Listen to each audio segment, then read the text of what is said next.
نحمده ونصلي على رسوله الكريم اما بعد اعوذ بالله من الشيطان الرجيم بسم الله الرحمن الرحيم رب اشرح لي صدري ويسر لي امري واحلل عقدة من لساني يفقهوا قولي۔ عزیز ساتھیو، السلام علیکم ورحمۃ اللہ وبرکاتہ۔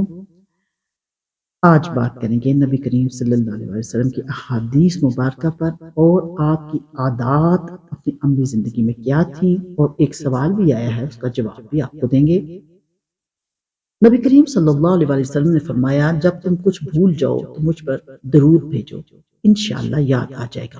اب دیکھیں، ہماری زندگی میں ایسا ہوتا ہے، بچے کمرہ امتحان میں ہیں، ان کو سوال بھول گیا ہے تو اسی وقت درود شریف پڑھے اور اس کا جواب آ جائے گا۔ اسی طریقے سے کوئی بات بھول گئی ہے، آپ کو اس کو یاد کرنا ہے، درود شریف پڑھیے۔ کوئی چیز بھول گئی ہے، اس کے لیے بھی آپ درود شریف پڑھیے۔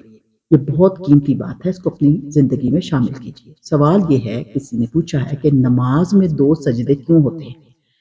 جواب یہ ہے کہ جب اللہ سبحانہ وتعالیٰ نے فرشتوں کو حکم دیا کہ آدم علیہ السلام کو سجدہ کرو تو انہوں نے سجدہ کیا، لیکن ابلیس نے نہیں کیا تو اس کو مردود قرار دے کر جنت سے نکال دیا۔ ابلیس کی یہ حالت دیکھ کر فرشتوں نے سجدہ شکر ادا کیا اور کہا، اے اللہ، تیرا شکر ہے، تو نے ہمیں اپنا حکم بجا لانے اور اپنی عبادت کرنے کی توفیق عطا فرمائی۔ وہ 2 سجدے آج تک نماز میں ادا کیے جا رہے ہیں۔ ایک ہے سجدہ حکم اور دوسرا ہے سجدہ شکر۔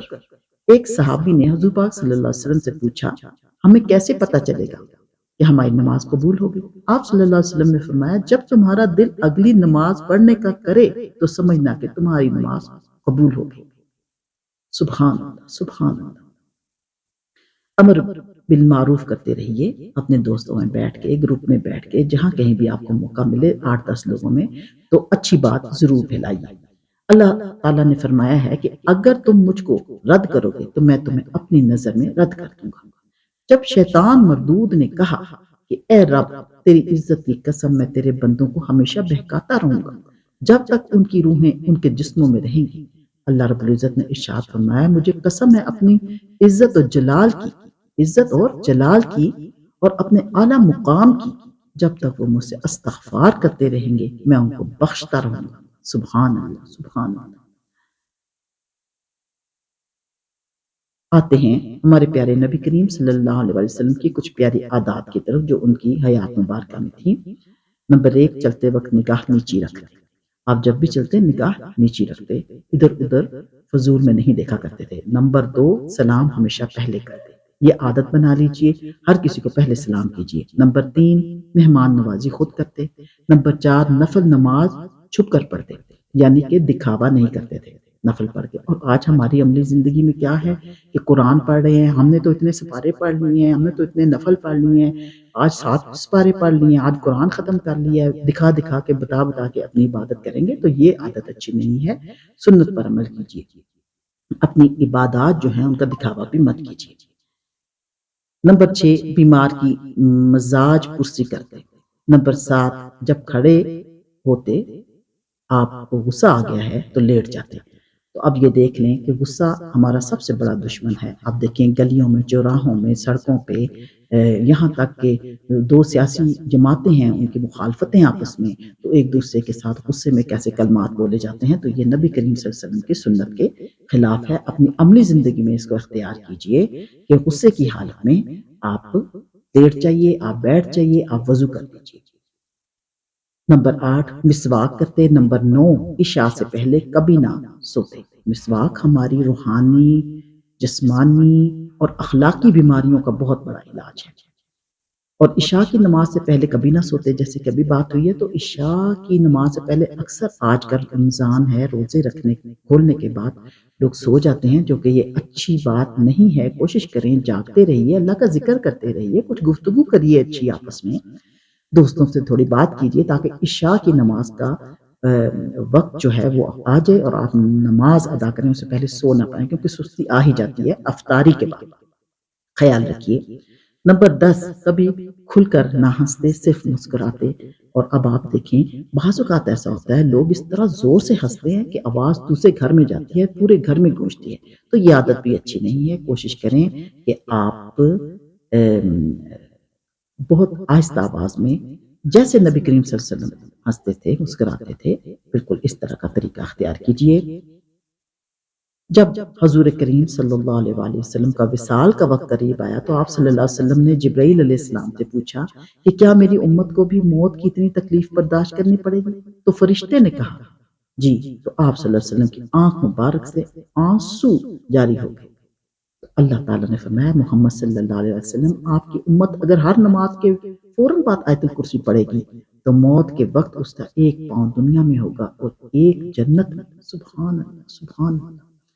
اللہ سبحانہ وتعالیٰ نے مسلمانوں کے لیے جنت بہت آسان بنائی ہے، بس عمل کی ضرورت ہے۔ بہت قریب ہے جنت ہمارے، لیکن ہمارے عمل اچھے ہونے چاہیے۔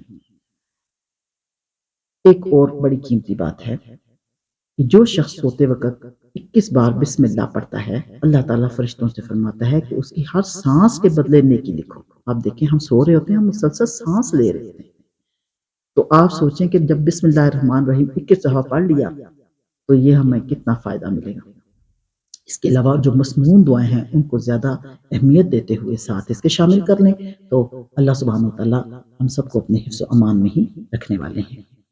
حضرت عبداللہ بن عباس رضی اللہ تعالیٰ عنہ سے روایت ہے کہ رسول اللہ صلی اللہ علیہ وسلم نے شب قدر کی نشانیوں کے بارے میں بتایا کہ شب قدر نرمی اور آسانی والی اور خوشگوار ہوتی ہے۔ یہ رات نہ زیادہ گرم نہ زیادہ ٹھنڈی بلکہ معتدل ہوتی ہے، اور شب قدر کی صبح سورج کی روشنی بغیر شعاع کے کمزور اور سرخی مائل ہوتی ہے۔ اللہ سبحانہ وتعالی ہم سب کو ليلۃ القدر کی دولت نصیب فرمائے۔ یہ حدیث مبارک ہے، صحیح حدیث میں ہے یہ بات۔ اللہ سبحانہ وتعالی ہم سب کے نصیب میں ليلۃ القدر عطا آمین۔ حضرت عائشہ صدیقہ رضی اللہ تعالیٰ عنہ سے روایت ہے کہ میں نے رسول اللہ صلی اللہ علیہ وسلم سے سنا کہ آپ صلی اللہ علیہ وسلم فرماتے تھے کہ مال زکوٰۃ جب دوسرے مال میں مخلوط ہوگا تو ضرور اس کو تباہ کر دے گا۔ مسند شافعی، تاریخ کبیر، بخاری، مسند حمیدی، اس میں یہ والی بات ہے۔ امام حمیدی رحمۃ اللہ علیہ جو امام بخاری رحمۃ اللہ علیہ کے استاد ہیں، انہوں نے اپنی مسند میں حضرت عائشہ صدیقہ رضی اللہ تعالیٰ عنہ کی یہ روایت نقل کر کے اس کا مطلب یہ بیان کیا ہے کہ اگر کسی آدمی پر زکوٰۃ واجب ہو اور وہ اس کو ادا نہ کرے تو بے برکتی سے اس کا باقی مال بھی تباہ ہو جائے گا۔ اور امام بہقی نے شعب الایمان میں امام محمد احمد بن حنبل رحمۃ اللہ علیہ کی سند سے حضرت عائشہ صدیقہ رضی اللہ تعالیٰ عنہ کی یہی روایت نقل کر کے لکھا ہے کہ امام احمد رحمۃ اللہ علیہ فرماتے ہیں کہ اس حدیث کا مطلب اور مصداق یہ ہے کہ اگر ایک غنی آدمی جو زکوٰۃ کا مستحق نہیں ہے غلط طریقے پر زکوٰۃ وصول کر لے تو یہ زکوٰۃ اس کے باقی مال میں شامل ہو کر اس کو بھی تباہ کر دے گی۔ امید کرتی ہوں تمام اچھی باتوں پر خوب عمل ہوگا، اور آج کل زکوٰۃ کا مہینہ ہے، توجہ دیجیے، بڑے دھیان سے، بڑے جوش و خروش سے زکوٰۃ دیجیے۔ اللہ تعالیٰ آپ کی زکوٰۃ کو، آپ کے روزوں کو، آپ کی عبادات کو مقبول و منظور فرمائے۔ آمین ثم آمین۔ سبحان ربک رب العزة عما یصفون وسلام علی المرسلین والحمد للہ رب العالمین۔ آمین یا رب۔